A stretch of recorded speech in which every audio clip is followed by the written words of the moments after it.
Bismillahirrahmanirrahim. Assalamualaikum warahmatullahi wabarakatuh. Ketemu lagi dengan Pak Pram di mata kuliah Urban Farming di tatap muka yang keempat.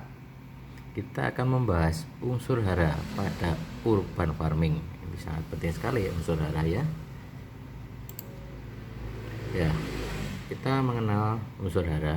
Ya, unsur hara itu ada NPK, SCA, MG dan lainnya, itu unsur hara makro, dan juga beberapa unsur hara mikro seperti Fe, Mg, Fe, lalu juga unsur-unsur yang dibutuhkan dalam jumlah yang relatif kecil, itu juga sangat penting sekali untuk kita bahas bersama-sama ya.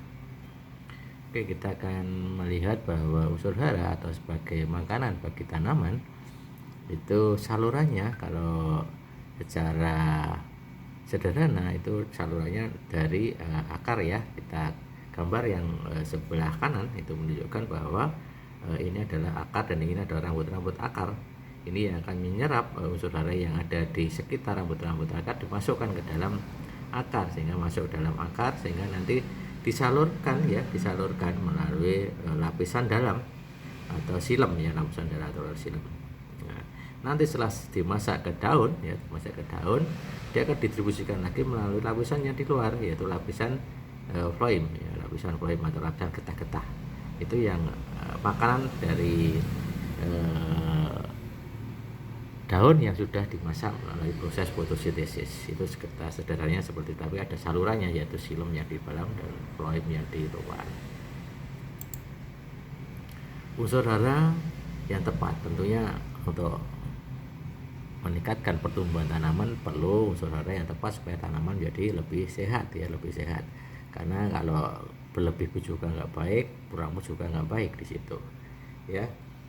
Unsur hara merupakan sumber nutrisi atau sumber makanan dari tanaman itu sendiri, dan juga menciptakan suatu kondisi di mana tanaman akan berkembang secara optimal di situ, baik melalui rambut-rambut akar, melalui bagian di media, ataupun juga melalui langsung ke stomata melalui pupuk daun begitu.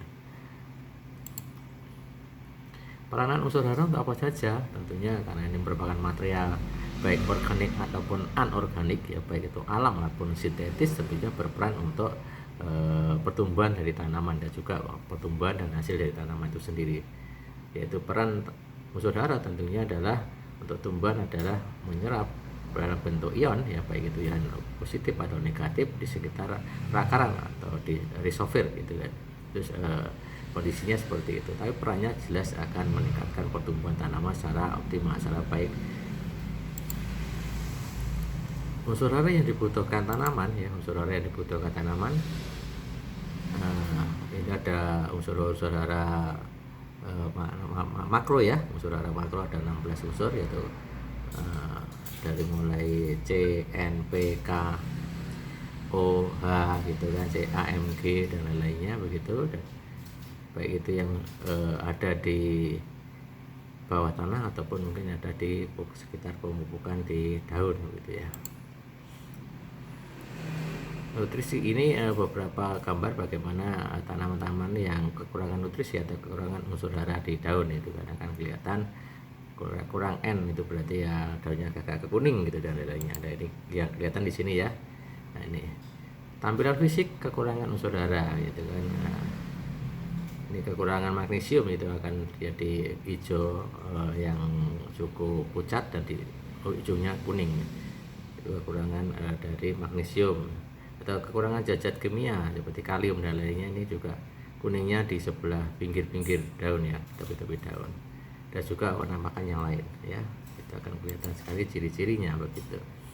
Bentuk penyerapan unsur hara ya, bisa misalnya N ya, itu bisa NO2 atau NH4 dan lainnya gitu kan. P juga H2PO4 dan K bisa juga K2 untuk dalam bentuk kation maupun anion. Kation itu yang positif, anion yang negatif. Fungsi penyerapan unsur hara itu adalah fungsinya adalah esensial dan non esensial. Esensial itu dibutuhkan dalam jumlah esensial baik makro maupun mikro, berarti ya sangat penting di situ ya. Esensial dan non esensial itu yang hijau adalah esensial, sedangkan yang non non esensial adalah yang pink gitu ya. Itu tampilan perbedaan antara fungsi dari pemupukan ya mengandung unsur hara. Ini beberapa penampakan fisik bagaimana kekurangan unsur hara nitrogen dan kalium ya di sini. Nah, ini kekurangan nitrogen ya, ini kekurangan nitrogen. Tampakan daunnya adalah kuning yang sebelah dalam untuk daun ya. Nah, ini ya ini. Nah, kalau kalium juga di pinggir ya. Jadi kalau tengah-tengah itu nitrogen, kalau yang di pinggir itu adalah yang kalium. Itu penampakan fisik secara di lapangan seperti itu. Atau kita bisa mengukur bagaimana unsur hara yang ada di tanah atau di dalam pupuk. Itu ada alat-alatnya, namanya adalah soil fertilizer. Bagaimana bisa mengukur kandungan unsur hara di dalam tanah itu apa saja, dan lain-lainnya itu bisa, sekarang sudah ada alat ukurnya. Demikian secara singkat apa yang bisa saya sampaikan terkait dengan unsur hara pada urban farming. Semoga yang sedikit bermanfaat. Terima kasih. Assalamualaikum warahmatullahi wabarakatuh.